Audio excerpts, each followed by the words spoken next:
തിരയും കാറ്റും ആഴവും പോലെ ഞങ്ങളും മായയും നിൻ മഹിമയും നീയുമെന്നുള്ളിലാകണം. ആഴിയും തിരയും കാറ്റും ആഴവും. ആഴി അറിയാമല്ലോ, സമുദ്രം. തിരകളും സമുദ്രവും, അതിലെ തിരകളും സമുദ്രത്തിനുപരി വീശിയടിക്കുന്ന കാറ്റും പിന്നെ സമുദ്രത്തിന്റെ ആഴവും, ഇവയെല്ലാം പരസ്പരം വേർപെടാതെ ഒരുമിച്ച് വർത്തിക്കുന്നു.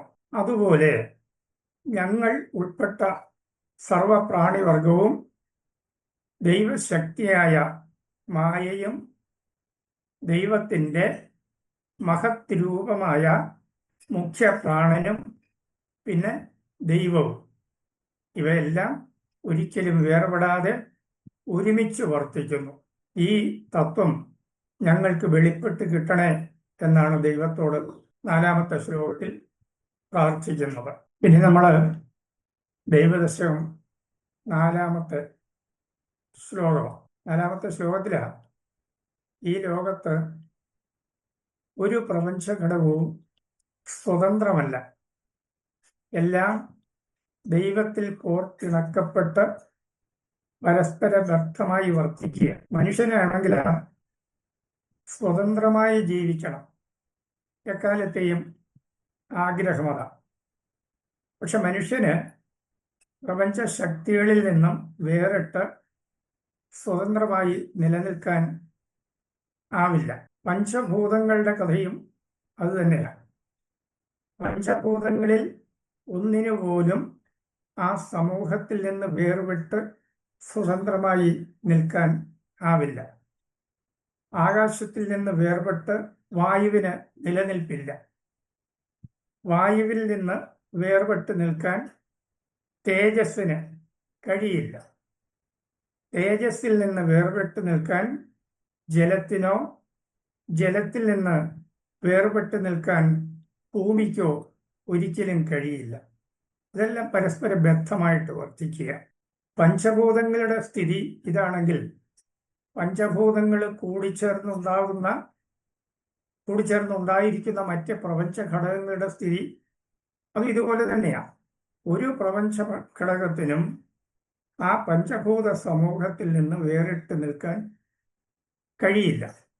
എല്ലാ സർവപ്രപഞ്ച ഘടകങ്ങളും ഒരു ചരടിൽ കോർത്തിണക്കപ്പെട്ട മുത്തുകൾ എന്ന പോലെ ദൈവവുമായി കോർത്തിണക്കപ്പെട്ട് വർത്തിക്കുക. ഇക്കാര്യം ചിന്തിച്ചറിയണം. ഇത് ചിന്തിച്ചറിയുന്നതാണ് സത്യദർശനത്തിൻ്റെ 1-ാമത്തെ പടി. ഈ തത്വം ഒരു സമുദ്രരൂപകത്തിലൂടെ ഗുരുദേവൻ വെളിപ്പെടുത്തുക 4-ാമത്തെ ശ്ലോകത്തിൽ. സമുദ്രരൂപകം വേദാന്തത്തിൽ വളരെ പ്രസിദ്ധമാണ്. വേദാന്തത്തിൽ ആ സമുദ്രരൂപകമുണ്ട്, അതുപോലെ തന്നെ രഥരൂപകമുണ്ട്. ഗുരുദേവൻ ആത്മോപദേശ ശതകം 75-ാമത്തെ ശ്ലോകത്തിൽ അതിമനോഹരമായ ഒരു സമുദ്രരൂപകം അവതരിപ്പിക്കുന്നുണ്ട്. അതുപോലെ തന്നെ ആ കൃതിയിൽ തന്നെ 69-ാമത്തെ ശ്ലോകത്തിൽ മനോഹരമായ ഒരു രഥരൂപവും അവതരിപ്പിക്കുന്നുണ്ട്. അപ്പോൾ ഇതും ഒരു സമുദ്രരൂപകമാണ്. ഈ 4-ാമത്തെ ശ്ലോകം കടലും അതുമായി ബന്ധപ്പെട്ട് നിൽക്കുന്ന ഘടകങ്ങളുമെല്ലാം ദൈവവും പ്രപഞ്ച ഘടകങ്ങളുമായി ബന്ധപ്പെട്ട് വർത്തിക്കുന്നു എന്ന ഒരു മഹത്തായ തത്വം ആണ് 4-ാമത്തെ ശ്ലോകത്തിൽ വെളിപ്പെടുത്തുന്നത്. ഇവിടെ അഖണ്ഡബോധമാണ് ദൈവം. ഇതെല്ലാം നമ്മൾ നേരത്തെ വിശദമായി പറഞ്ഞതാണ്, ഓർമ്മിക്കാൻ വേണ്ടി ഒന്നുകൂടെ പറയുന്നു എന്നേ ഉള്ളൂ. അഖണ്ഡമായ ബോധം, അതായത് നാമരൂപ സങ്കല്പങ്ങളൊന്നുമില്ലാത്ത ശുദ്ധമായ ബോധമാണ് ദൈവം. ഗുരുദേവൻ ഈ ദൈവത്തെ അറിവ് എന്നാണ് വിളിക്കുന്നത്. അപ്പോൾ അഖണ്ഡമായ അറിവ്, അതായത് നാമരൂപ സങ്കല്പങ്ങളൊന്നുമില്ലാത്ത ശുദ്ധമായ അറിവാണ് ദൈവം.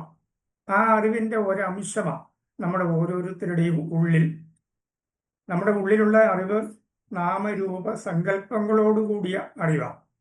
ആ അറിവിൽ നിന്ന് നാമങ്ങളെയും രൂപങ്ങളെയും സങ്കല്പങ്ങളെയും ഒഴിച്ചു മാറ്റിയാൽ ആ അറിവ് തന്നെ പുറമേ സർവത്ര വ്യാപിച്ചു നിൽക്കുന്ന അഖണ്ഡമായ അറിവായി മാറും. അത് തന്നെയാണ് ദൈവം എന്ന് പറയുന്നത്. ആ ദൈവം നിശ്ചലമാണ്, നിർവികാരമാണ്. നിശ്ചലവും നിർവികാരവുമായ ദൈവത്തിൽ അതിൻ്റെ ശക്തിയായ മായ സ്പന്ദിച്ചുയർന്നാണ് ഈ എല്ലാ പ്രപഞ്ച ഘടകങ്ങളെയും ഉള്ളതാക്കി കാണിക്കുന്നത്. പ്രപഞ്ച ഘടകങ്ങളെല്ലാം ഉള്ളതായി തോന്നുമ്പോഴും ദൈവത്തിൻ്റെ നിശ്ചലതയ്ക്കോ നിർവികാരതയ്ക്കോ ഒരു മാറ്റവും വരുത്തുന്നില്ല. അതെങ്ങനെയാണെന്ന് നമ്മൾ ദൈവദശകം 2-ാം ശ്ലോകത്തിൽ വിവരിച്ചതാണ്. ദൈവത്തിൻ്റെ ശക്തിയായ മായ സ്പന്ദിച്ച് ഉണ്ടാക്കി കാണിക്കുന്ന വിവർത്ത കാര്യരൂപങ്ങളാണ് എല്ലാ പ്രപഞ്ച ഘടകങ്ങളും.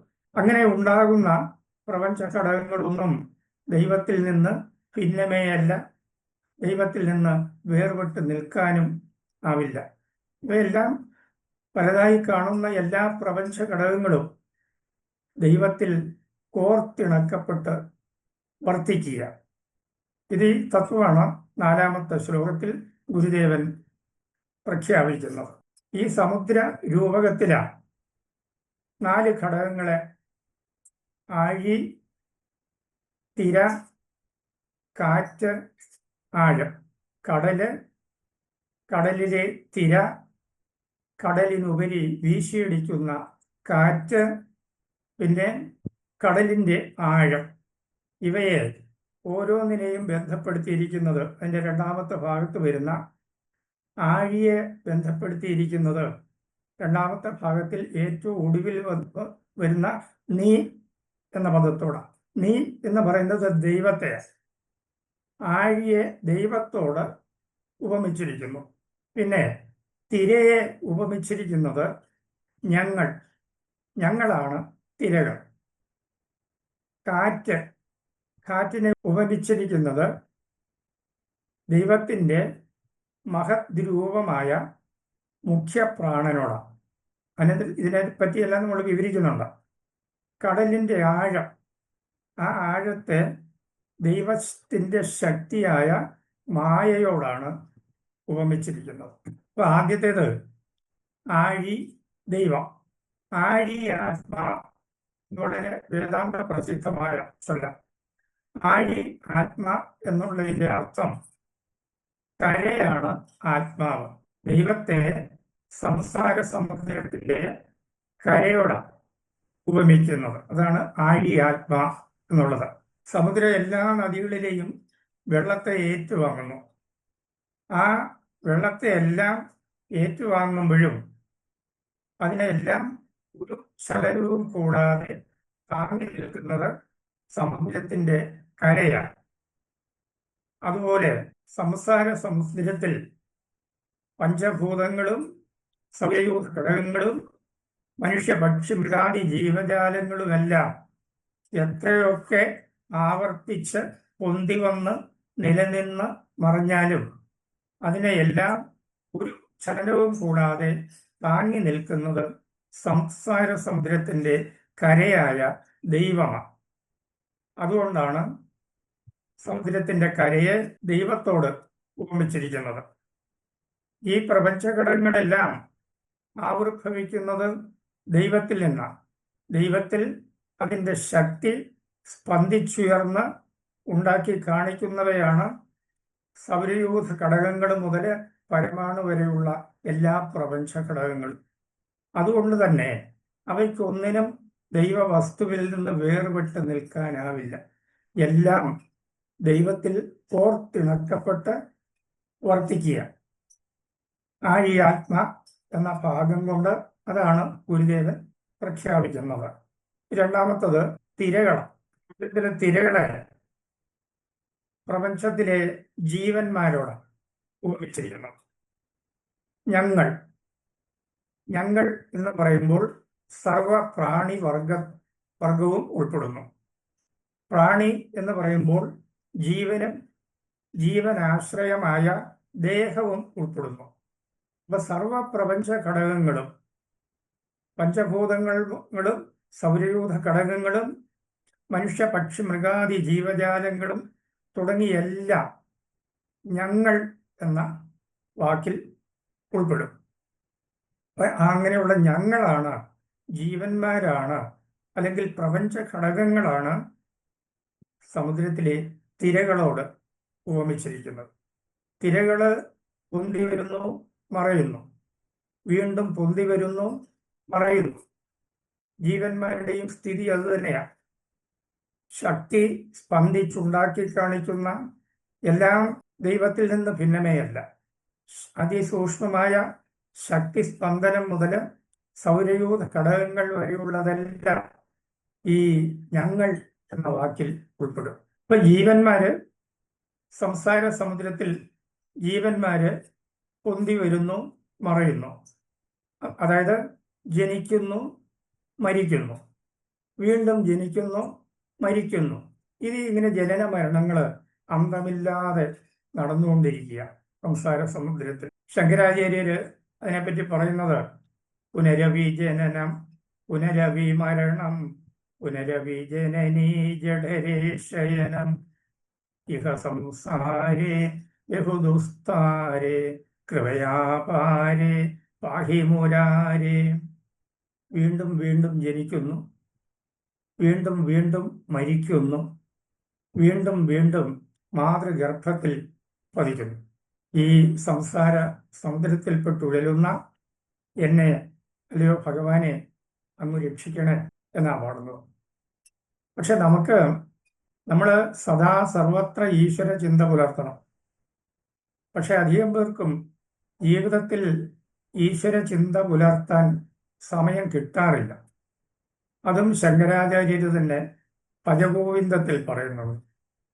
ബാലസ്ഥാവൽ ക്രീഡാസക്ത, തരുണസ്ഥാവൽ തരുണീസക്ത, വൃദ്ധസ്ഥാവൽ ചിന്താസക്ത, പരേ ബ്രഹ്മണി പൂവിനസക്ത.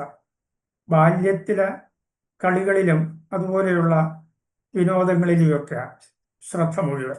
യൗവനത്തിൽ സ്ത്രീകളിലാണ് ചിന്ത മുഴുവൻ. വാർദ്ധക്യത്തിൽ കഴിഞ്ഞുപോയ കാര്യങ്ങളെ ഓർത്ത് നെടുവീർപ്പിടുകയാണ് ചെയ്യുന്നത്. ഇതിനിടയ്ക്ക് ദൈവത്തെ സ്മരിക്കാൻ ആർക്കാണ് സമയം കിട്ടുക? ഇനി അടുത്തത് കാറ്റ്. സമുദ്രത്തിലെ കാറ്റിനെ ദൈവത്തിൻ്റെ മഹത് രൂപമായ മഹത്തത്വത്തോട് ഉപമിച്ചിരിക്കുന്നു. മഹത്തത്വത്തെ പറ്റി നമ്മുടെ ബ്രഹ്മവിദ്യാ പഞ്ചകം 2-ാം ശ്ലോകത്തിലും ദൈവദശകത്തിലെ 2-ാം ശ്ലോകത്തിലും വിശദമായിട്ട് പറഞ്ഞതാണ്. ഒന്ന് ഓർക്കാൻ വേണ്ടി ഒന്നുകൂടെ സംഗ്രഹിച്ച് പറയാം. അഖണ്ഡബോധസ്വരൂപനായ ദൈവത്തിൽ അതിൻ്റെ ശക്തിയായ മായ സൃഷ്ടിക്കായി സ്പന്ദിക്കാൻ തുടങ്ങുന്നു. ആ ശക്തി ആദ്യം ചെയ്യുന്നത് ദൈവത്തിൻ്റെ രൂപത്തെ പൂർണ്ണമായി അങ്ങ് മറച്ചുകൊണ്ട് ഒരു ആവരണം സൃഷ്ടിക്കുക എന്നുള്ളത്. ആ ആവരണത്തിൽ ദൈവത്തിൻ്റെ പ്രതിബിംബം പതി. ആ ആവരണത്തിന് പറയുന്ന പേരാണ് അവ്യക്താവസ്ഥ അഥവാ മായ. അവ്യക്താവസ്ഥയിലെ ബ്രഹ്മത്തിൻ്റെ പ്രതിബിംബത്തെയാണ് വേദാന്തം ഈശ്വരൻ എന്ന് വിളിക്കുന്നത്. ഈ ഈശ്വരനെയാണ് പുരാണങ്ങളിൽ വരുമ്പോഴ യോഗനിദ്രയിലാണ്ട വിഷ്ണുവായി ചിത്രീകരിക്കുന്നത്. അവിടെ സൃഷ്ടി നടന്നു കഴിഞ്ഞു, പക്ഷെ വ്യക്തരൂപം കൈക്കൊണ്ടില്ല. അതുകൊണ്ടാണ് ഈശ്വരനെ യോഗനിദ്രയിലാണ്ട വിഷ്ണുവായി ചിത്രീകരിക്കുന്നത്. ഈ ഈശ്വരനിൽ എല്ലാ പ്രപഞ്ചഘടകങ്ങളുടെയും സൂക്ഷ്മരൂപത്തിലുള്ള ആദ്യത്തെ മഹാചലനം ഉളവാകുന്നു. ആ മഹാചലനത്തിന് പറയുന്ന പേരാണ് മുഖ്യപ്രാണൻ. ആ മുഖ്യപ്രാണനെയാണ് ഇവിടെ നിൻ മഹിമ, ദൈവത്തിൻ്റെ മഹിമ, ദൈവത്തിൻ്റെ മഹദ് രൂപം എന്ന് വിളിക്കുന്നത്. ആ മുഖ്യപ്രാണന് പല പേരുകളുണ്ട്. സത്വബുദ്ധി, ഹിരണ്യഗർഭൻ, മഹാൻ ആത്മാ, ഇങ്ങനെ പല പേരുകളിലാണ്. ഈ ദൈവമഹിമ അറിയപ്പെടുന്നത്. ആ ദൈവമഹിമയെ സമുദ്രത്തിനുപരി വീശിയടിക്കുന്ന കാറ്റിനോടാണ് ഗുരുദേവൻ ഉപമിച്ചിരിക്കുന്നത്. സമുദ്രത്തിലെ തിരകൾ പൊന്തി വന്ന് മറഞ്ഞ് ആവർത്തിച്ചുകൊണ്ടിരിക്കുന്നു. അതുപോലെ ഈ ദൈവത്തിൻ്റെ മഹദ് രൂപമായ ഈ മുഖ്യപ്രാണൻ സ്പന്ദിച്ചാണ് പിന്നെ വ്യക്തി അഹന്തകൾ രൂപം കൊള്ളുന്നത്. ഞാൻ എന്ന് പറയുന്ന നമ്മുടെ ഓരോരുത്തരുടെയും ഉള്ളിൽ ഞാൻ ഞാൻ എന്ന് സ്ഫുരിക്കുന്ന ഈ ജീവന്റെ ഉറവിടം ഇവിടെയാണ്. അതായത് ഈ മുഖ്യപ്രാണൻ, അതായത് അതിനെ ഹിരണ്യഗർഭൻ, ഈ മഹാനാത്മാവ് വീണ്ടും ചലിച്ചിട്ട് വ്യക്തി അഹന്തകൾ രൂപം കൊള്ളും. ആ വ്യക്തി അഹന്തകൾ വീണ്ടും ചലിച്ച് തൻ്റെ സങ്കല്പാനുസരണമുള്ള ഒരു ശരീരത്തിന് രൂപം കൊടുക്കും. ഇതാണ് ആ സൃഷ്ടിക്രമം. അപ്പൊ ദൈവത്തിൽ രൂപം കൊള്ളുന്ന മുഖ്യപ്രാണനെ കടലിലും ഉപരി വീശിയടിക്കുന്ന കാറ്റിനോടാണ് ഉപമിച്ചിരിക്കുന്നത്.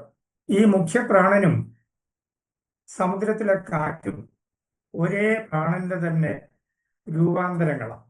ഇനി അടുത്തത് ആഴം. ആഴത്തെ ഉപമിച്ചിരിക്കുന്നത് ദൈവത്തിൻ്റെ ശക്തിയായ മായയോടാണ്. കടലിൻ്റെ അടിത്തട്ട് മുങ്ങിക്കാണാൻ ശ്രമിക്കുന്ന ഒരാള് സമുദ്രത്തിൻ്റെ ആഴത്തെപ്പറ്റി വ്യക്തമായി പഠിച്ചിരിക്കണം. അതല്ലെങ്കിൽ കുറേയൊക്കെ മുങ്ങി താഴോട്ട് ചെന്നതിന് ശേഷം അതാണ് അടിത്തട്ട് എന്നും പറഞ്ഞ് തിരിച്ചു പോരും. ആഴം വ്യക്തമായി അറിയാവുന്ന ഒരാളിന് സമുദ്രത്തിൻ്റെ ഏറ്റവും അടിത്തട്ട് വരെ മുങ്ങിത്തപ്പി ആ അടിത്തട്ടിൻ്റെ പൂർണ്ണ രൂപം ഗ്രഹിക്കാൻ കഴിയും. അതുപോലെ സമുദ്രത്തിലെ ജലം ദൈവത്തിൻ്റെ ശക്തിയായ മായ.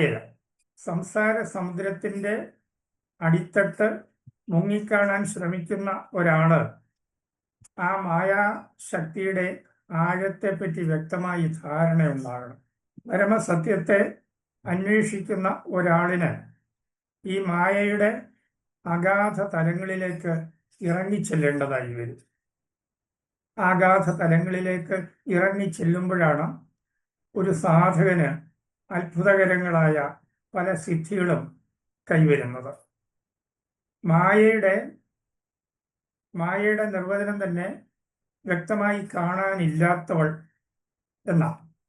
ഞാൻ വിദ്യതേ യാസ മായ, അതാണ് ദർശനമാലയില ഗുരുദേവൻ മായയെ നിർവചിക്കുന്നത്. വ്യക്തമായ രൂപത്തോടുകൂടി പ്രത്യക്ഷത്തിൽ കാണാനില്ലാത്തവളാണ് ദൈവശക്തിയായ മായ. പക്ഷെ ആ മായയുടെ പ്രകട രൂപമാണ് നമ്മുടെ മനസ്സ്. മായ തന്നെയാണ് മനസ്സ്. അപ്പൊ സത്യത്തെ കാണാൻ കൊതിക്കുന്ന ഒരു സാധകൻ സങ്കല്പങ്ങളെ നിരോധിച്ച് മനസ്സിൻ്റെ അടിത്തട്ടുകളിലേക്ക്, അഗാധ തലങ്ങളിലേക്ക് ഇറങ്ങിച്ചെല്ലണം. ഓരോ തലത്തിലേക്കും ഇറങ്ങിച്ചെല്ലുമ്പോൾ അതാത് തലത്തിന് അനുയോജ്യമായ സിദ്ധികൾ, അത്ഭുതകരങ്ങളായ സിദ്ധികൾ ആ യോഗിക്ക് പകർന്നു കിട്ടും. പക്ഷെ യോഗിയുടെ ലക്ഷ്യം സത്യസാക്ഷാത്കാരമാണ്. സിദ്ധികളിൽ ക്രമിക്കാതെ വീണ്ടും മനസ്സിൻ്റെ അഗാധ തലങ്ങളിലേക്ക് ഇറങ്ങിച്ചെല്ലണം. അങ്ങനെ ചെന്ന് ഇനി പോകാനിടമില്ല എന്ന ബോധ്യമുണ്ടാകുന്നത് വരെ ആഴങ്ങളിലേക്ക് പോയിക്കൊണ്ടേയിരിക്കും. ഗുരുദേവനൊക്കെ ധാരാളം സിദ്ധികൾ വളരെ അപൂർവമായിട്ട് സിദ്ധികളെ പ്രകടിപ്പിച്ചിട്ടുണ്ട്. സാധാരണ യോഗിമാർ സിദ്ധികളധികം പ്രകടിപ്പിക്കാറില്ല. ഒന്നുകിൽ ഈ യോഗത്തിൻ്റെ ശക്തി ലോകത്തെ ഒന്ന് ബോധ്യപ്പെടുത്തുക, അല്ലെങ്കിൽ ചില പ്രത്യേക സന്ദർഭങ്ങളിൽ ആ സിദ്ധികൾ പ്രകടിപ്പിക്കേണ്ടതായി വരുമ്പോൾ മാത്രമേ സിദ്ധികൾ പ്രകടിപ്പിക്കാറുള്ളൂ. ഇതൊക്കെ പറഞ്ഞാൽ പലരും വിശ്വസിക്കാത്ത ആൾക്കാരുണ്ട്. ഗുരുദേവനെ ഒരു വെറും സാമൂഹ്യ പരിഷ്കർത്താവായിട്ടൊക്കെ വിവരിക്കുന്നവര് ഗുരുദേവൻ ഈ സിദ്ധികളൊക്കെ പറയുമ്പോൾ അതൊക്കെ വെറുതെ ആളുകൾക്കാർ പറഞ്ഞുണ്ടാക്കുന്നതാണ് എന്നൊക്കെ ധരിക്കുന്ന ആൾക്കാരുണ്ട്. അപ്പൊ സിദ്ധികൾ കിട്ടുന്നത് ഈ രീതിയിലാണ്. മനസ്സ് ഏകാഗ്രപ്പെടുന്ന അവസ്ഥയിലാണ് സിദ്ധികൾ കിട്ടുന്നത്. അത് ഏതെല്ലാം സിദ്ധികൾ എങ്ങനെയൊക്കെ നേടിയെടുക്കാം, ആ സിദ്ധികളൊക്കെ എങ്ങനെ പ്രയോഗിക്കാം എന്നൊക്കെ വിശദമായിട്ട് പ്രതിപാദിക്കുന്ന ഒരു ശാസ്ത്ര ഗ്രന്ഥമാണ് പതഞ്ജലി മഹർഷിയുടെ യോഗസൂത്രം. അവിടെ എല്ലാം വളരെ വിശദമായിട്ട് വ്യക്തമാക്കിയിട്ടുണ്ട്. ഗുരുദേവന്റെ അത്ഭുത സിദ്ധികളിലൊക്കെ സംശയമുള്ളവർക്ക് ഈ ശാസ്ത്ര ഗ്രന്ഥങ്ങൾ പഠിച്ചാൽ മതി. ഇങ്ങനെ ആഴി, തിര, കാറ്റ്, ആഴം, ഇത് നാലിനെ. ആഴി എന്ന് പറയുന്നത് ദൈവമാണ്, തിര എന്ന് പറയുന്നത് ജീവന്മാരാണ്, കാറ്റ് ദൈവത്തിന്റെ മഹദ് രൂപമായ മുഖ്യപ്രാണൻ, ഹിരണ്യഗർഭൻ അല്ലെങ്കിൽ മഹാനാത്മാവ്. ആഴം എന്ന് പറയുന്നത് ദൈവശക്തിയായ മായ. ഇതാണ് സമുദ്ര രൂപകം. അപ്പൊ ഈ 4-ാമത്തെ ശ്ലോകത്തിൽ എല്ലാ പ്രപഞ്ചഘടകങ്ങളും ദൈവവസ്തുവിൽ ചേർക്കപ്പെട്ട് ഒരുമിച്ച് വർത്തിക്കുന്നു. ആ തത്വം നമ്മൾ മനസ്സിലാക്കണം. അത് മനസ്സിലാക്കുന്നത് തന്നെയാണ് സത്യദർശനത്തിന്റെ 1-ാമത്തെ പടി.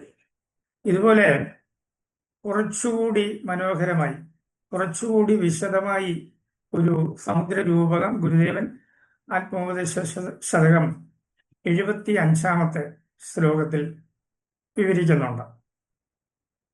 75-ാമത്തെ ശ്ലോകം എന്ന് പറയുന്നത് പ്രകൃതി ജലം തനുഫേന വാഴി ആത്മാ അഹമഹമെന്നലയുന്നതൊക്കെ ഊർമിജാലം അകമലരാർന്നറിവൊക്കെ മുത്ത താൻ താൻ നുകരുവതാം അമൃതായതിങ്ങുനൂന.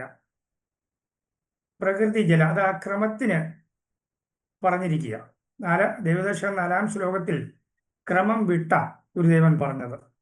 കാരണം ആ സമുദ്ര രൂപകം വേദാന്തത്തിൽ പ്രസിദ്ധമായതുകൊണ്ടാകാം അങ്ങനെ ഒരു ക്രമമൊന്നും പാലിക്കാതിരുന്നത്.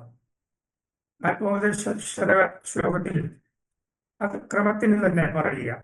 പ്രകൃതി ജലം, പ്രകൃതി ആണ് ജലം. പ്രപഞ്ച പ്രതിഭാസം ഉൾപ്പെടെയുള്ള പരമാത്മ സമുദ്രത്തിൽ പ്രകൃതിയാണ് ജലം. പ്രകൃതി എന്ന് പറഞ്ഞാൽ 4-ാമത്തെ ശ്ലോകത്തിൽ നമ്മൾ പറഞ്ഞ മായ, ദൈവശക്തിയായ മായ. ആ മായയാണ് ജലം, പ്രകൃതി ജലം. അടുത്തത് തനു ഫേനം. തനു എന്ന് പറഞ്ഞാൽ ദേഹം, ഫേനം എന്ന് പറഞ്ഞാൽ പദ. ശരീരങ്ങളാണ് പദ. തനുഫേന, പ്രകൃതി ജലം, തനുഫേനം, ആഴിയാത്മാ. ആഴി ആത്മ എന്നുള്ള പ്രമാണം അവിടെ വരിക. ആ ആഴിയാത്മ എന്നതിൻ്റെ അർത്ഥം കരയാണ് ആത്മാവ്, കരയാണ് ദൈവം. ആഴിയാത്മ. പിന്നെ അഹം അഹം അഹം അഹം എന്നലയുന്നതൊക്കെ ഊർമിജാലം. ഞാൻ ഞാൻ എന്നിങ്ങനെ എല്ലാവരിലും സ്ഫുരിക്കുന്ന ആ അനുഭവം, അതാണ് ഊർമിജാലം, ജീവന്മാര്. ഈ ശ്ലോകത്തിലാണ് ദേഹത്തെയും ജീവനെയും പ്രത്യേകം പ്രത്യേകം പറഞ്ഞിരിക്കുക. ദൈവദശകം ശ്ലോകത്തിലാണ് ഈ ജീവനെയും ദേഹത്തെയും കൂടി ചേർത്തൊന്നിച്ച് ഞങ്ങൾ എന്ന വാക്കുകൊണ്ടാണ് പരാമർശം. ഇവിടെ രണ്ടും രണ്ടായിട്ട് പറഞ്ഞിരിക്കുന്നു. ഞാൻ എന്നിങ്ങനെ വിഷയങ്ങളെ തേടി അലയുന്ന ഊർമിജാലം എന്ന് പറഞ്ഞാൽ തിരമാലകൾ, ജീവന്മാരാണ് തിരമാലകൾ. അകമലരാർന്നറിവൊക്കെ മുക്ത. അകമലര് എന്ന് പറഞ്ഞാൽ നമ്മുടെ ബുദ്ധിയാണ്. ബുദ്ധിക്ക് വന്നു ചേരുന്ന വിലപ്പെട്ട അറിവുകളൊക്കെ ഈ സമുദ്രത്തിൽ നിന്ന് കിട്ടുന്ന രത്നങ്ങളാണ്. താൻ താൻ നുകരുവതാം അമൃതം. അവരവർ, നമ്മൾ ഈ ജീവിതത്തിൽ കുറേയൊക്കെ സുഖം അനുഭവിക്കുന്നുണ്ട്. അവരവർ ആസ്വദിക്കുന്ന ആനന്ദമെല്ലാം ഈ സമുദ്രത്തിൽ നിന്ന് കിട്ടുന്ന അമൃതമാണ്. ഇതാണ് സമുദ്ര രൂപകത്തിന്റെ ഒരു അതിമനോഹരമായ ചിത്രീകരണം. പ്രപഞ്ച പ്രതിഭാസം ഉൾപ്പെടെയുള്ള പരമാത്മ സമുദ്രത്തിൽ പ്രകൃതിയാണ് ജലം, ശരീരങ്ങളാണ് പദ, ആത്മാവാണ് കര, ഞാൻ എന്നിങ്ങനെ വിഷയങ്ങളെ തേടി അലയുന്ന ജീവന്മാരാണ് തിരമാല, ബുദ്ധിക്ക് വന്നു ചേരുന്ന വിലപ്പെട്ട അറിവുകളൊക്കെ ഈ സമുദ്രത്തിൽ നിന്ന് കിട്ടുന്ന രത്നങ്ങളാണ്. അവരവർ ആസ്വദിക്കുന്ന ആനന്ദമെല്ലാം ഈ സമുദ്രത്തിൽ നിന്ന് കിട്ടുന്ന അമൃതമാണ്. ഇതാണ് സമുദ്ര രൂപകത്തിന്റെ അതിമനോഹരമായ ഒരു വിവരണം. ഇതിൽ നിന്ന് മനസ്സിലാക്കേണ്ടത് ഈ ലോകത്തെല്ലാം പരസ്പര ബദ്ധമാണ്. ഒരു ഘടകത്തിനും സ്വതന്ത്രമായി നിലനിൽക്കില്ല. എല്ലാം പരസ്പരം വേർപെടാനാവാതെ ഒരു ചരടിൽ കോർത്തിണക്കപ്പെട്ട മുത്തുകൾ എന്ന പോലെ ദൈവവസ്തുവിൽ കോർത്തിണക്കപ്പെട്ട് വർത്തിക്കുകയാണ് എന്ന തത്വം നമ്മൾ ചിന്തിച്ചറിയൽ.